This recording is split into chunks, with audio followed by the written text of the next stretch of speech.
फरेब के मुखौटे से गुनहगार कुछ देर के लिए अपनी असलियत छिपा तो सकता है, लेकिन कानून के इरादे छलावों के मोहताज नहीं होते। जुर्म का पर्दा चाहे लाख बुने शातिर, झूठ का पर्दा आखिरकार गिर ही जाता है। नमस्कार, मैं हूं संतोष गंगवार और आप देख रहे हैं FIR।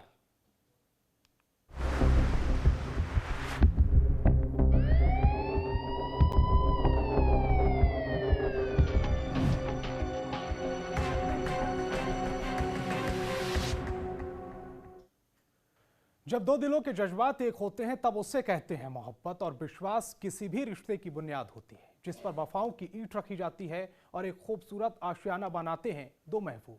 लेकिन लखनऊ की इस औरत का घर तो फरेब की बुनियाद पर बनाया गया था, जिसकी दीवारें अब दरक रही हैं। मोहब्बत, शादी और बर्बादी की पूरी दास्तां आप भी देखिए।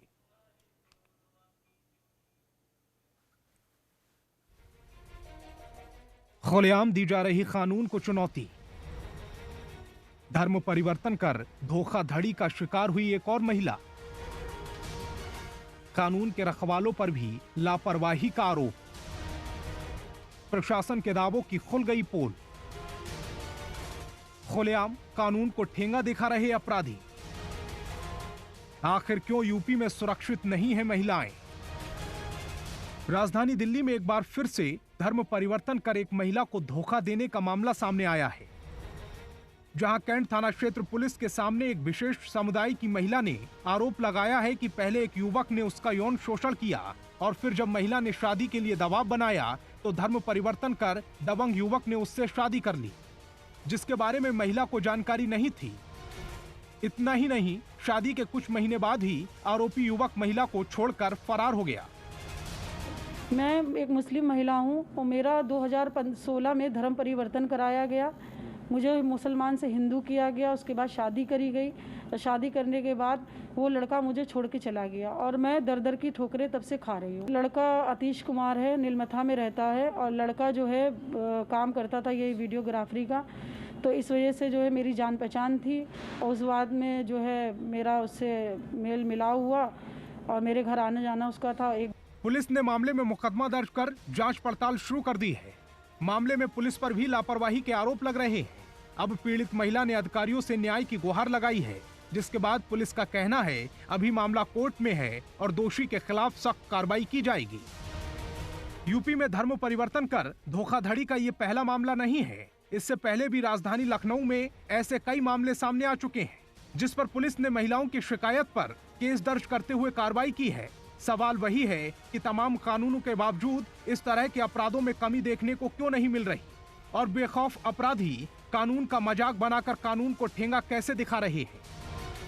योगी सरकार ने जहां 3 तलाक पर रोक लगाकर मुस्लिम महिलाओं को सम्मान की जिंदगी दी है, वहीं राजधानी लखनऊ में एक महिला पर अत्याचार का मामला प्रकाश में आया है। धर्म परिवर्तन कर एक युवक ने महिला से शादी की और यौन शोषण के बाद वह फरार हो गया। पीड़िता ने मुकदमा तो दर्ज कराया, लेकिन पुलिस ने अभी तक आरोपी की गिरफ्तारी नहीं की है। पीड़िता ने आला अधिकारियों से शिकायत की है। अब देखने वाली बात यह है कि आखिरकार पुलिस आरोपी को कब तक गिरफ्तार कर सलाखों के पीछे भेजेगी। कैमरा पर्सन राहुल के साथ हिमांशु त्रिपाठी, जनतन टीवी, लखनऊ। आवाम को सुरक्षित माहौल देने की जिम्मेदारी खाकी की होती है और बिहार में खाकी वाले अपनी जिम्मेदारी को नहीं निभा रहे। तभी तो आए दिन लूटपाट की घटनाएं हो रही हैं। रेप और मर्डर की वारदातों से दहल रहा है बिहार और आवाम त्राहिमाम त्राहिमाम कर रही है। सीतामढ़ी में लूट की ऐसी ही वारदात को अंजाम दिया गया है, जिसने सुशासन पर सवाल खड़े कर दिए हैं।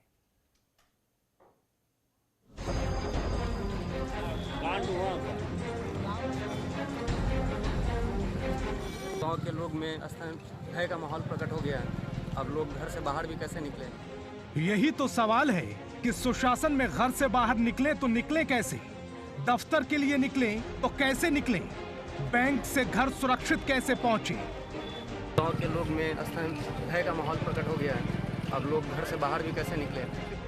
बताओ बिहार के रहनुमाओं, नीतीश के सुशासन में जनता बेखौफ रहे तो रहे कैसे, निश्चिंत घूमे तो घूमे कैसे, मौज में जिए तो जिए कैसे।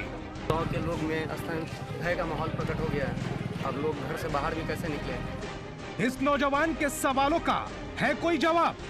बताएं कानून के कारिंदे सुशासन में कैसे जिंदगी बसर करें। गांव के लोग में स्थान भय का माहौल प्रकट हो गया है।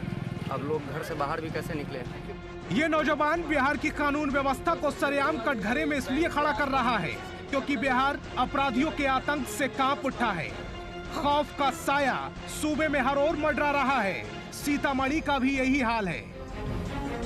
यहाँ सरेआम लाखों की लूट को अंजाम दिया गया है। सवालों के कटघरे में सुशासन। सीतामढ़ी में लूटकांड से सनसनी। दिन दहाड़े लाखों की लूट। बदमाश फरार, कानून व्यवस्था पर सवाल। खतरे में कानून का इकबाल। सुशासन का दम घोट रहे अपराधी। कि यहाँ पे बैंक से वो पैसा निकाल कर आ रहे थे। अच्छा। और रास्ते पे क्या चीज़ हुआ कि उनका पैसा लूट के हवाई फायरिंग किया और एक फायरिंग किया तो उनके सीने के बगल से निकला गोली। अच्छा। और उसके बाद एक ग्लैमर बाइक थी, वो बाइक लग नहीं रहा था। सीतामढ़ी एसपी को भी फ़ोन लगाए, कोई रिस्पांस नहीं लिया। और यहाँ स्थानीय विधायक जो है उनको भी फ़ोन लगाए, कोई रिस्पांस नहीं लिया गया, जिसके कारण गाँव के लोग में स्थान भय का माहौल प्रकट हो गया है। अब लोग घर से बाहर भी कैसे निकले।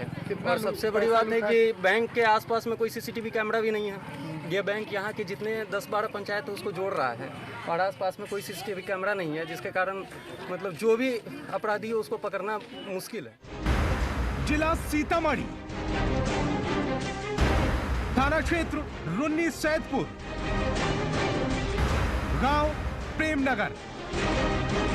यहाँ हर चेहरे पर खौफ इसलिए पसरा है। सेंट्रल बैंक ऑफ इंडिया के सीएसपी संचालक रामेश्वर कुमार बैंक से 3,40,000 रुपए की नकदी लेकर निकले थे कि पहले से घात लगाए बदमाशों ने उनकी कनपट्टी पर तमंचा सटा दिया और लूट लिया कैश से भरा बैग और बाइक। तमंचाधारी बदमाश ने सीएसपी संचालक को लूटने के बाद भागने से पहले फायरिंग भी की। घटना यही हुआ है, बैंक से पैसा निकाल के आ रहे थे। अगला आदमी को जो उस तरह हवाई फायरिंग किया है उसको गोली भी चला के पैसा लूट के भाग कितना पैसा लूटा है कुछ जानकारी? 6 लाख रुपए के आसपास। मतलब माहौल बना है, अफवाह फैला 6 लाख। ये बुझा जाए बैंक है तो बैंक में तो कितना ग्राहक के देने के लिए 6-7 लाख से ऊपर रह जाता है। तो बैंक स्टाफ थे क्या? बैंक स्टाफ थे। उनका क्या नाम था? ग्राहक सेवा केंद्र थे, तो उनका पैसा लूटा गया। इस लूटकांड के बाद जब बदमाश भागे तो स्थानियों ने उसका पीछा किया। आरोप है कि बदमाशों का पीछा करने के दौरान पुलिस प्रशासन को भी कॉल की गई, लेकिन कोई रिस्पांस नहीं मिला। स्थानीय विधायक को जानकारी दी गई, उनकी ओर से भी कोई रिस्पांस नहीं आया। हम लोग प्रशासन को फ़ोन लगा रहे थे तो कोई रिस्पांस नहीं आ रहा था, कोई नंबर लग नहीं रहा था। सीतामढ़ी एसपी को भी फ़ोन लगाए, कोई रिस्पांस नहीं लिया। और यहाँ स्थानीय विधायक जो है उनको भी फ़ोन लगाए, कोई रिस्पांस नहीं लिया गया, जिसके कारण गाँव के लोग में स्थान भय का माहौल प्रकट हो गया है। अब लोग घर से बाहर भी कैसे निकले। अब बदमाश कोसों किलोमीटर दूर फरार हो गए हैं। तब कानून के मुलाजिम आए हैं कागजी कार्रवाई करने और सीसीटीवी फुटेज के दम पर लूटकांड का खुलासा करने का दम भरा जा रहा है। लेकिन इस सवाल का क्या करें जो आवाम पूछ रही है। सूबे की जिम्मेदारी संभालने वाले मुलाजिमों से घर से बाहर निकले तो निकले कैसे, बेखौफ रहें तो रहें कैसे। गाँव के लोग में स्थान भय का माहौल प्रकट हो गया है। अब लोग घर से बाहर भी कैसे निकले। अगर इन सवालों का कोई जवाब है तो जरूर दीजिएगा, जनता जानना चाहती है। ब्यूरो रिपोर्ट, जनतंत्र टीवी। बेरोजगारी के दौर में अगर कोई रोजगार का लॉलीपॉप थमा दे तो मुंह में पानी आ ही जाता है। चेहरे पर लंबा सा सुकून का भाव आता है, आंखें चमक उठती हैं और इसी चमक का फायदा उठाते हैं जालसाज, जो मौका मिलते ही आंखों में धूल झोंक देते हैं और जब आंखें खुलती हैं तब तक लग चुका होता है चूना। आप भी मिलिए रोजगार के नाम पर चूना लगाने वाले चूनेबाजों से।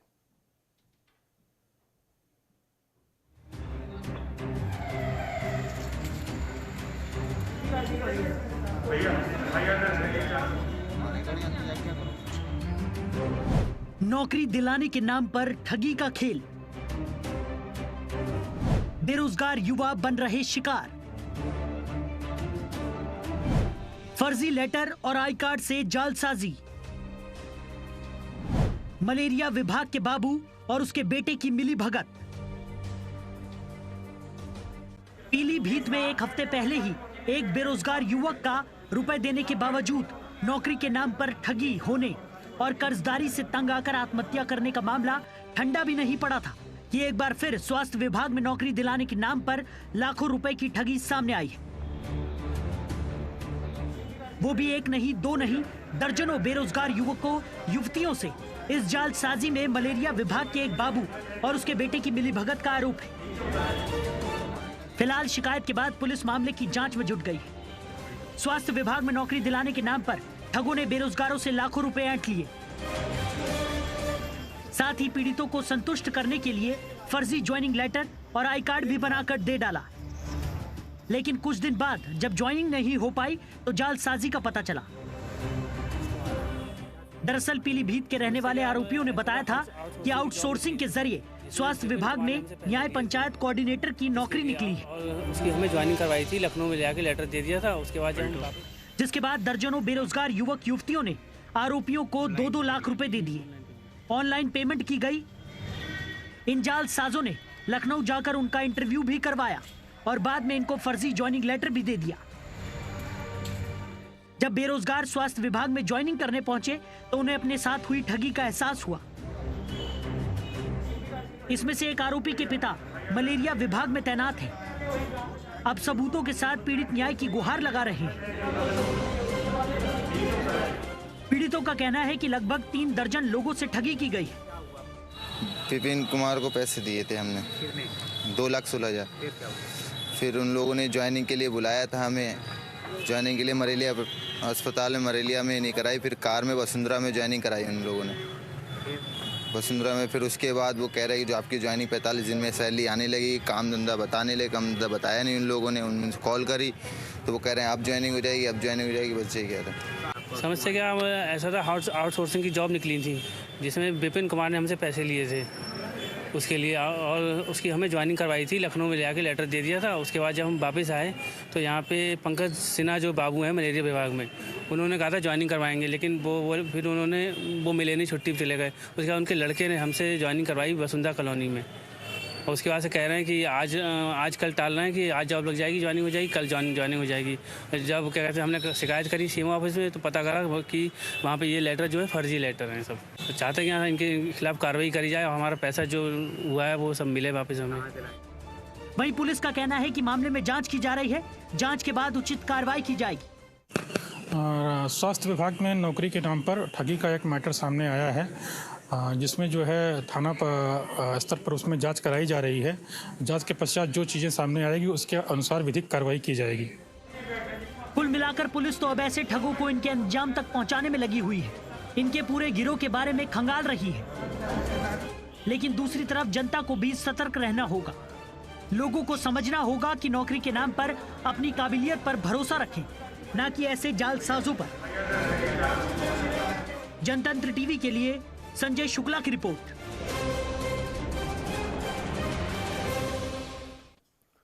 तो एफआईआर में आज फिलहाल इतना ही। देश दुनिया की तमाम बड़ी खबरों के लिए देखते रहिए जनतंत्र टीवी। खबरों के निष्पक्ष विश्लेषण के लिए सब्सक्राइब करें Jantantra TV and press the bell icon. Never miss any update.